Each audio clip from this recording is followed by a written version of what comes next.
Hi, I'm Zeke, and today I'm going to show you a game that I played the Queen's Pawn opening that eventually turned into a Indian game.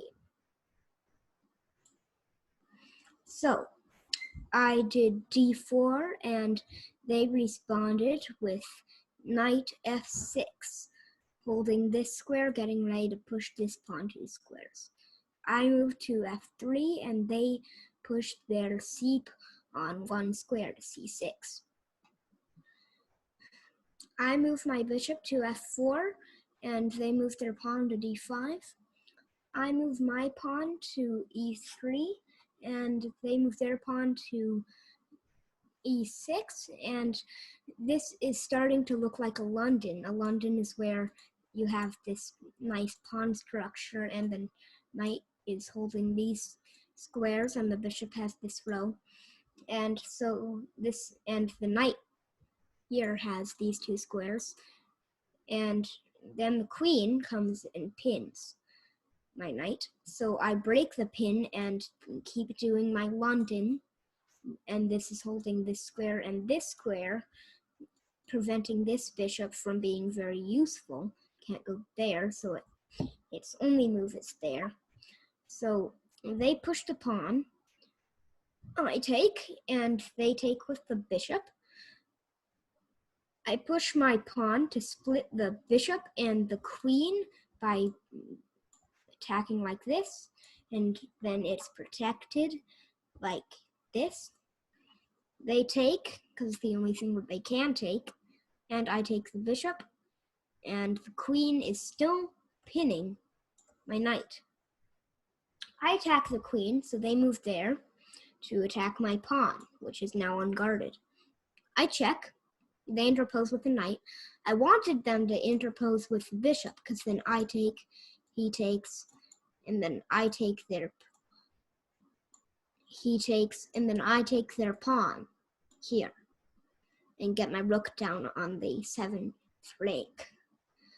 But that's not what happened. So that after they moved their knight here, and I moved my rook to a1, they moved their queen back.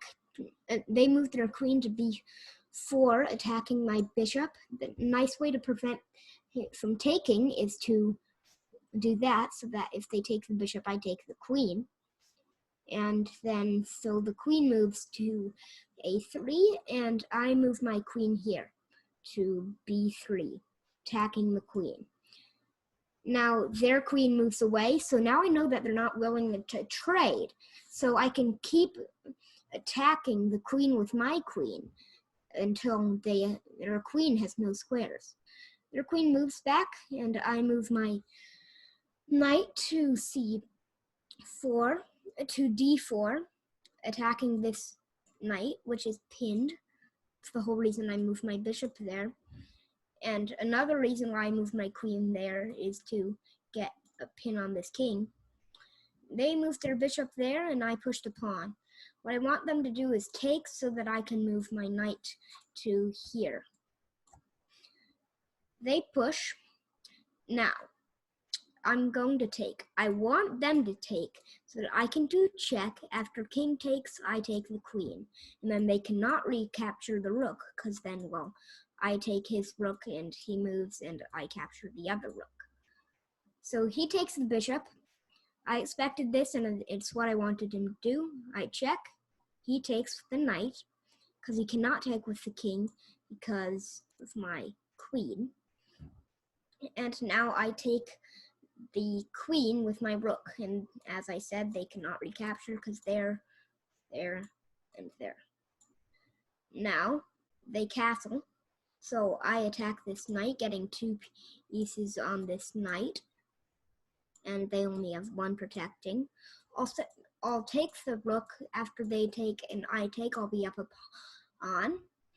So they check, and every once in a while I see a white, black, white, black, white, black, sort of a checkerboard pattern. And then so I move and attack the knight with my king. And after their knight moves to attack my queen and protect his knight, I move there, keeping the pressure on his knight. He protects his knight, and now I take the free pawn here. After they push the A pawn to push my queen back, and that's my only move, because if I move here, then they push the pawn. And, well, it's protected by this knight, so that's not a good idea. Going here, that doesn't, well, the knight can take, and going here, that keeps the pressure on the knight. So I go here. They push to protect the knight, because they need two protectors, this knight and that pawn, because I have my rook and my queen. I attack their knight a third time, so they capture a pawn right here. I move my knight to c6, attacking his rook. I want his rook to move so that I can take his knight. I really want to take one of his knights, even if I trade because those knights are holding a lot of squares on the board. So they push my queen away, but it also does a discovered attack on the knight and the rook.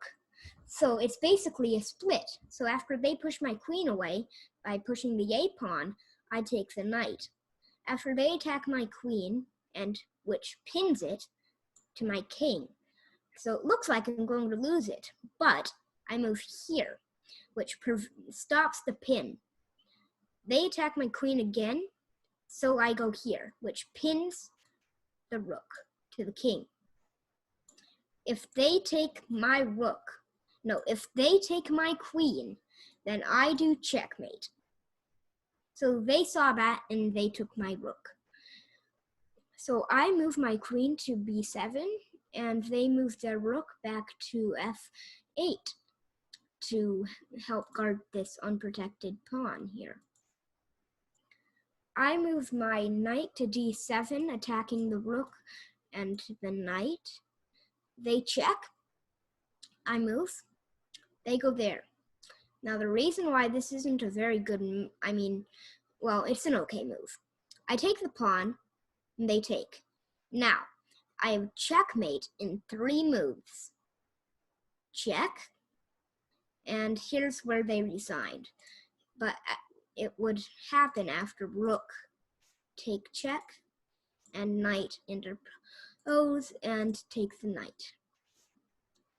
Thank you for watching.